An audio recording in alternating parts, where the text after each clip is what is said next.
देखिए, आपने बुध को शुक्र माधव तो परोसा ही नहीं, जाइए जाकर परोस आइए।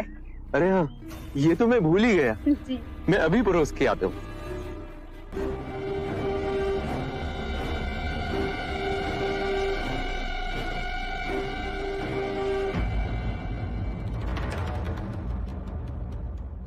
ये शुक्र माधव तो मैं आपको परोसना भूल ही गया।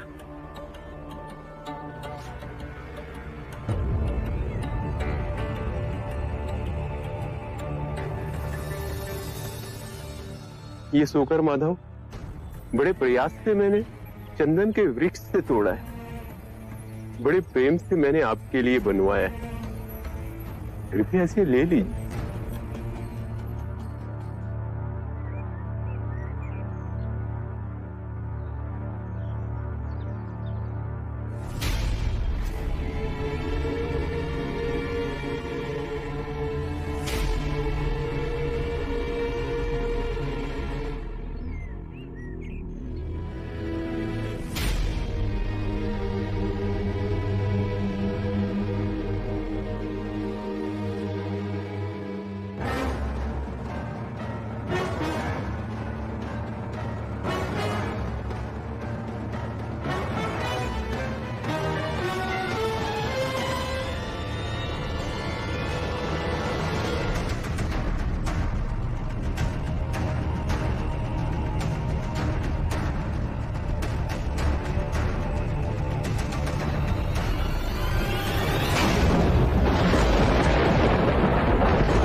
ये बिजली की चमक, ये बादलों का गरजना,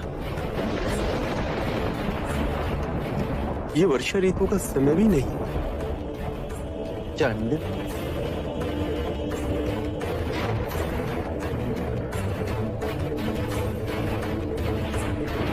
चंद, बचे हुए शुक्र माधव को धरती में गाड़ा, भूले से भी किसी को मत खिलाना।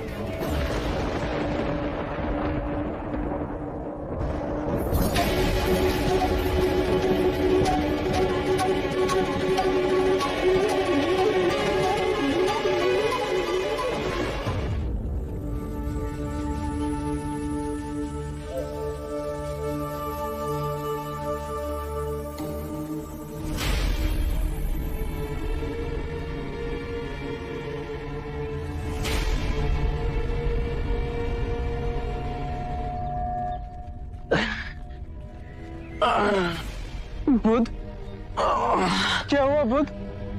आनंद, हम कुछ देर यहीं रुकेंगे। अनिरुद्ध,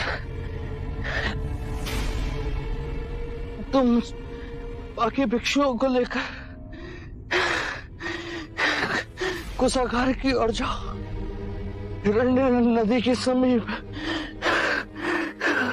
हम दोनों तुम्हें वहीं मिलेंगे। आनंद, तुम इस वृक्ष के नीचे मेरा आसन रखो। जी बुध। मैं कुछ समय यहीं विश्राम करूंगा। जी।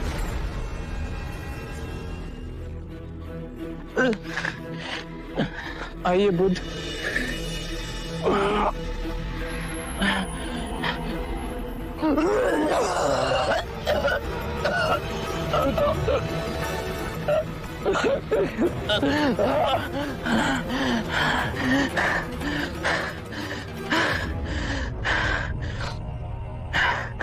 आनंद,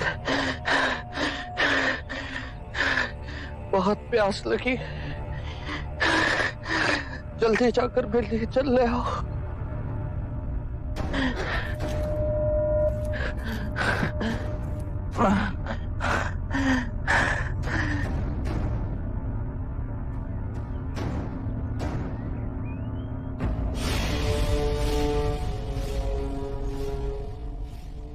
ऐसा गंदा पानी नहीं दे सकता मैं बुध को।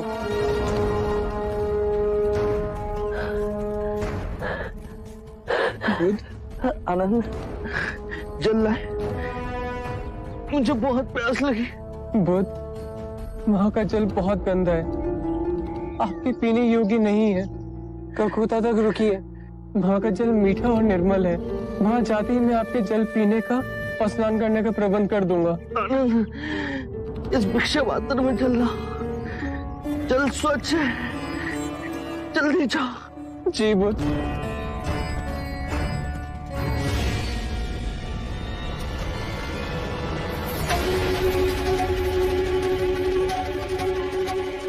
ये कैसे हो गया? भिक्षा पात्र डालते ही पानी शुद्ध हो गया। बुध,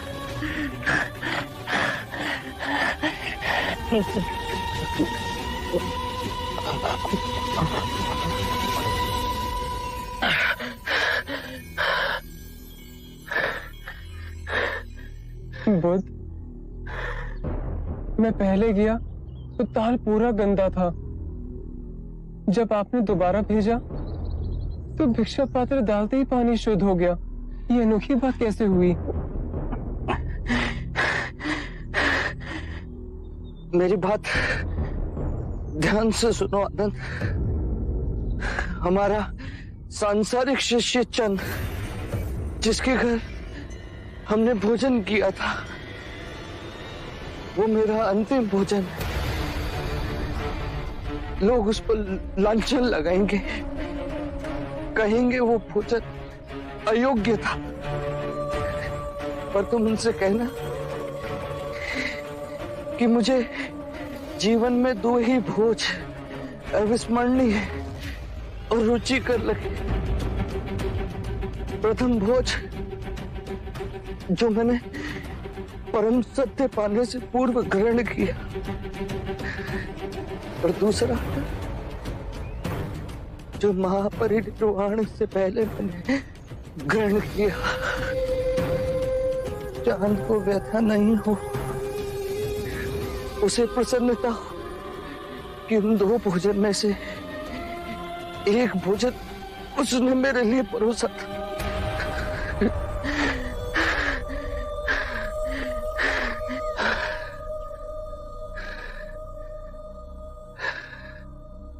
आनंद, हमें हिरण्य नदी के पार जाना है,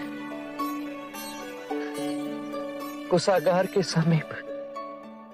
वहां साल के वन है, साल के वृक्षों पर बहुत सुंदर पुष्प आते हैं, बिल्कुल ज्वाला के समान। लाल रंग के सुनहरे पुष्प। मल्ला राजद्वार के पास हमें जाना है।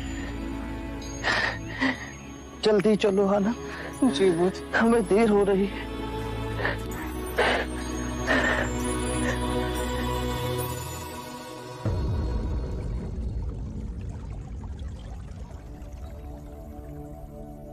आई, आराम से बुध, आराम से।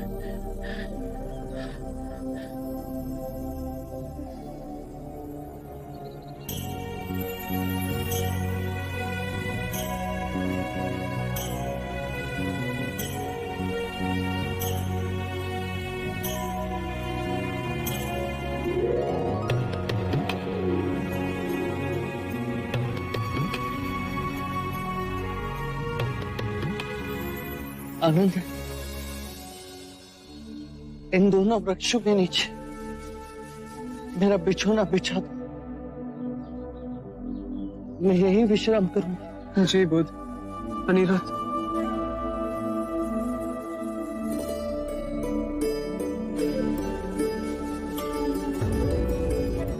अनिरुद्ध, धर्म का स्वभाव तथागत है। तथागत का अर्थ है जो है, जैसा है। इसी अद्भुत तथागत से कमल का पुष्प उत्पन्न हुआ। तथागत से अनिरुद्ध का उदय हुआ। आप सभी का उदय हुआ। आनंद का उदय हुआ। इस संपूर्ण प्रकृति का उदय हुआ। जो भी तथागत से उत्पन्न हुआ है और जो भी तथागत में विलीन होगा उसे हम तथागत कह सकते हैं। धर्म कहीं से नहीं उपजते और ना ही कहीं जाते हैं। धर्म केवल है और रहेंगे। आज से मैं और सारे भिक्षु आपको तथागत कहेंगे। आपको तथागत कह के हमें स्मरण होगा कि हम सब में तथागत का बिंदु है। जैसे यदि हमारे सर में पीड़ा हो और उसे हम तथागत से स्वीकार भाव से स्वीकारें तो वो पीड़ा समाप्त हो जाती है। इसका कारण है कि हमारी आदि शक्ति उस पीड़ा से लड़ने के लिए बह निकली और आदि शक्ति उसका उपचार कर रही है। ये दोनों विभाजित शक्तियां सर की पीड़ा से अधिक सर को दुखा रही हैं। यदि हमने तथागत से इस पीड़ा को स्वीकार भाव से स्वीकार कर लिया तो दरार भर गई। अब हमारी सारी शक्ति इस पीड़ा को आरोग्य करने में जुट जाएगी। आइए बुद्ध।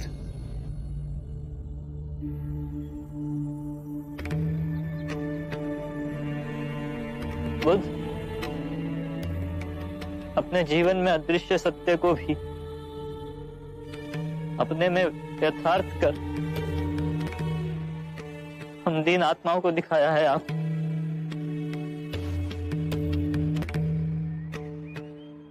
क्या हुआ भिक्षु अनिरुद्ध? आप तो धैर्यवान, फिर आज रो क्यों गए?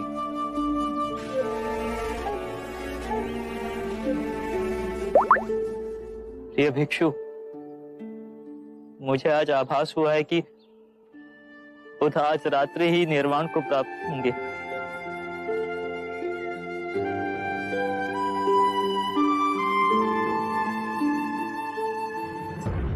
आनंद, मेरा सिर उत्तर की ओर होना चाहिए।